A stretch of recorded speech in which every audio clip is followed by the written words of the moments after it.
Israel Hamas जंग के बीच जो वहां भारतीय फंसे हैं उन्हें वापस भारत लाने के लिए ऑपरेशन अजय को लॉन्च किया गया है। आप कह सकते हैं कि अब तक का सबसे बड़ा ऑपरेशन लॉन्च कर रही है और वो ये है ऑपरेशन अजय। इंडियन लीडरशिप जो है वो डेली बेसिस पे मिडिल ईस्ट में इंगेज भी कर रही है, लीडरशिप से भी बातें कर रही है और अब उन्होंने एक सेंटर भी खोल दिया ताकि वो लोग जो वहाँ पे फंसे हुए हैं उनके तो वो इनसे इंगेज कर सकें। स्पेशल चार्टर्ड फ्लाइट्स का इस्तेमाल किया जाएगा उन भारतीयों के लिए जो नंबर मैंने बताया लगभग 16 से 18 हज़ार भारतीय यहाँ पर है, जिसमें कई स्टूडेंट्स हैं, कई यहाँ पर जॉब करते हैं। इस वक्त गजा में इस्राएली बर्बरियत जारी है और 5 रोज गुजर चुके हैं। वहाँ के मनाजिर अगर आप देखें तो आपको हर तरफ लाशें बिखरी नजर आएंगी, हर तरफ तबाही के मनाजिर हैं। फलस्तीन की वजारत खारिजा ने ये इल्जाम भी आयद किया है कि इजरायली फोर्सेस ममनुआ फास्फोरस बम्स का इस्तेमाल कर रही हैं, जिससे अब तक 1000 से ज्यादा फलस्तीनी शहीद और 9000 जख्मी हो चुके हैं और इसके सबूत भी पेश कर दिए गए हैं। चनाचे अमेरिका से हजारों नहीं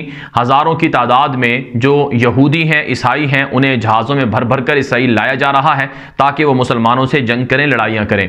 असलहा उन्होंने कहा है कि हम देंगे और इसको शायद हम बंडल कर देंगे, यानी एक ही कर देंगे, पैकेज बना देंगे जो कि यूक्रेन को भी जाएगा और इधर भी जाएगा।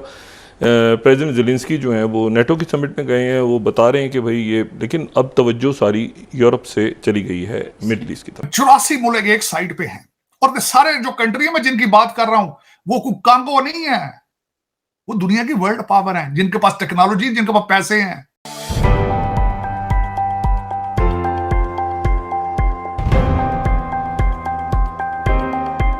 नमस्कार दोस्तों, जब से इजराइल और हमास की लड़ाई शुरू हुई है उसके बाद से लगातार भारतीय सरकार इजराइल की सपोर्ट कर रही है, स्टेटमेंट के लेवल पर और मॉरल सपोर्ट भी कर रही है। लेकिन दोस्तों अब भारतीय सरकार ने ऑपरेशन भी लॉन्च कर चुकी है, ऑपरेशन अजय के नाम से, जिसमें भारत कुछ चार्टर्ड प्लेन्स भेजेगा इजराइल ताकि इजराइल में फंसे भारतीय नागरिकों को वापस लेकर आ सके।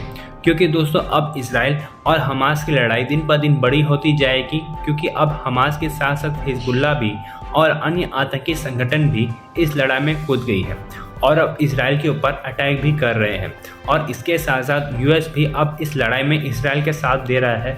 तो अब भारतीय सरकार भी मिशन के तहत हमारे भारतीय सिटीजन्स जो इजराइल में रहते हैं उन्हें कोई तकलीफ ना हो, इसलिए अब इजराइल से अपने भारतीय को वापस लेकर आ रही है। तो चलिए इसी पर आगे पाकिस्तानी मीडिया का रिएक्शन देखते हैं।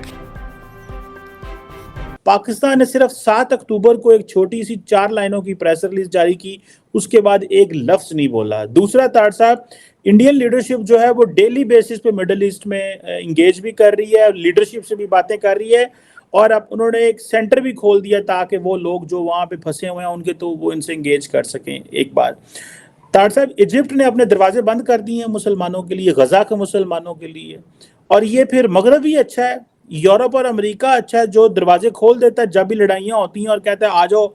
और अभी भी यूरोप के जो न्यूयॉर्क के होटलों में मुसलमान बैठे हुए हैं और बाकी मुल्कों के लोग बैठे हुए हैं। आप इसको कैसे देख रहे हैं? और इसमें बाकी ममालिक के किरदार पे भी बात करें तार साहब, ईरान का किरदार भी पे बात करें कि अब हमास ने क्या जो फ़लस्तीन के लोग हैं उनको बेयारो मददगार छोड़ दी है। अब वहाँ पे रोज़ाना की बुनियाद पे कोई 20-30 वो बिल्डिंग्स गिरा देते हैं, पूरे का पूरा जो है वो मिट्टी के मैदान बन चुके हैं, इतनी बड़ी बड़ी बिल्डिंग्स, इतने बड़े इलाके। What do you make of that तार साहब? कि फ़लस्तीन के अंदर एक तो ये 15 साल की 5वीं जंग है, ये पिछले 15 साल की, ये पहली दफा नहीं हुआ, पहले भी जनीन और बड़ा कुछ हुआ वहां पे। उसके बाद मैं ये बताना चाहूंगा इन फलस्तीनियों के अपने अमाल की वजह से, क्योंकि जॉर्डन में जाके ट्रबल मेकर बन चुके हैं, उनके किंग पर अटैक किया था, आज इजिप्ट ने अपने दरवाजे बंद कर दिए उनके लिए। और आज मैं इनसे ये पूछना चाहता हूं, ये जो बदतमीजी का तूफान करके अब चढ़े हैं फलस्तीन के साथ, हमास के साथ, इनसे मैं एक क्वेश्चन करना चाहता हूं कि 1000 हमास के फाइटर्स ने ये सारा मुजाहरा किया है और 2 मिलियन लोगों को वहां पे इस वक्त जेल में बंद हैं।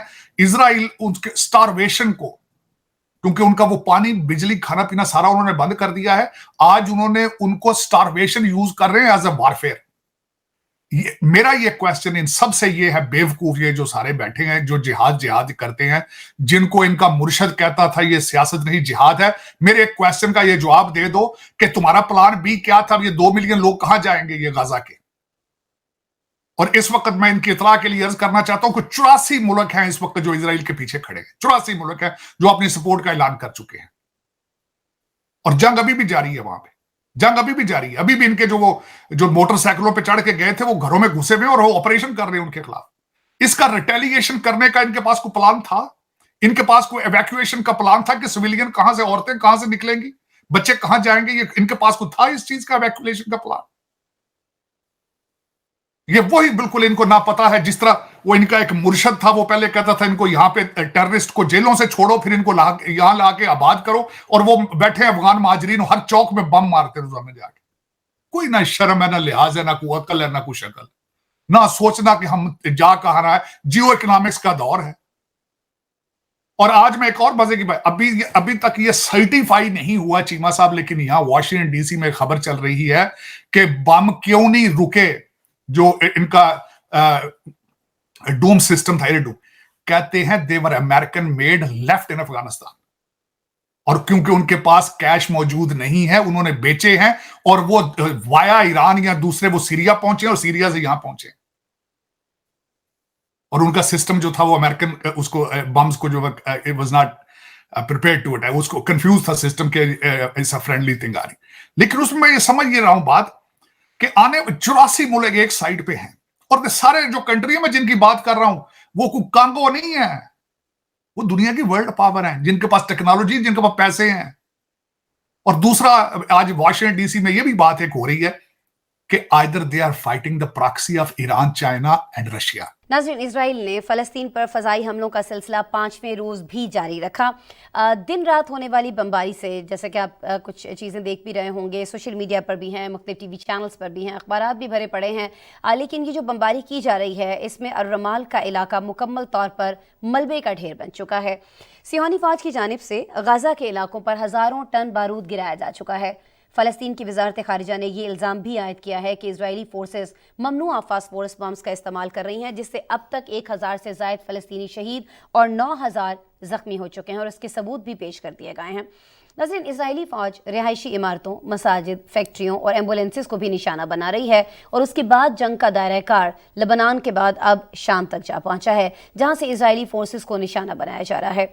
अमेरिका ने ज़ालिमाना बमबारी को इजराइल का बुनियादी हक करार दिया है, जबकि रूस का कहना है कि अमेरिका को मशरिक़ वस्ता में अपनी नाकाम पॉलिसी को तस्लीम कर लेना चाहिए। अक़वाम मुत्तहिदा के अलावा सऊदी अरब समेत मुख्तलिफ ममालिक फौरी तौर पर जंगबंदी पर जोर दे रहे हैं। पाकिस्तान ने भी आज़ाद फ़लस्तीनी रियासत के क़याम को अमन का बेहतरीन ज़रिया जो है वो करार दिया है। अच्छा नाज़रीन, जो भी ममालिक इस जंग में इसराइल को सपोर्ट कर रहे हैं, उन्हें बेगुनाह शहरियों पर ममनुआ फास्फोरस बॉम्ब्स का इस्तेमाल रोकने के खिलाफ भी आवाज़ उठानी चाहिए। सो ऑफ गार्ड वो थे, और उनके साथ जो कुछ हुआ इसराइल के साथ, वो एक गुस्से में है। और आफ्टर 50 ईयर्स ये जिस तरीके से हमास हो, एक एंड से हमास वहाँ पे अटैक कर रहा है, दूसरी तरफ से हिजबुल्लाह कर रहा है, एंड अब तो वहाँ पे शाम भी बीच में शामिल हो गया है। सो इन सारी चीजों को अगर देखा जाए तो ऑन द अदर हैंड पूरी लाइन ड्रॉ कर दी गई है पूरी दुनिया में, और कुछ लोग जो है वो इसराइल के साथ खड़े हुए हैं, और कुछ लोग जो है वो जुबानी गुलामी आई वुड से हिजबुल्लाह और हमास के साथ खड़े हुए। सो लेकिन आई पर्सनली थिंक कि इसमें Israel is going to strike back, क्योंकि ये इतवार की रात जो गुजरी है उसमें उसने अपने आप को रीऑर्गेनाइज कर लिया इसराइल की फोर्सेस ने, और उसको जो असिस्टेंस चाहिए थी मिलिटरीली और उसके अलावा जो फाइनेंशियल असिस्टेंस चाहिए थी वो उस तक पहुंच गई है। सो रात को अगर इतवार की रात को अगर ये सारी चीजें पहुंच गई हैं, तो वो अपने आप को उसने जो मिलिट्री स्ट्रेटजी अपनी बनाई है, obviously they will keep the military strategy to themselves, but then again वो स्ट्राइक बैक करेगा विद फुल फोर्स, और उसमें कोई दो राय नहीं है। हाँ, वहाँ पे इश्यूज हैं, वहाँ पे सिचुएशन है, लेकिन जब तक वो स्ट्राइक बैक नहीं करेगा इसराइल, उस वक्त तक उसका गुस्सा भी ठंडा नहीं होगा, और उस वक्त तक कोई भी आई वुड से कि उसमें कोई रोल अपना प्ले नहीं कर सकता कि उनको सबसाइड कर सके इस सारे गुस्से।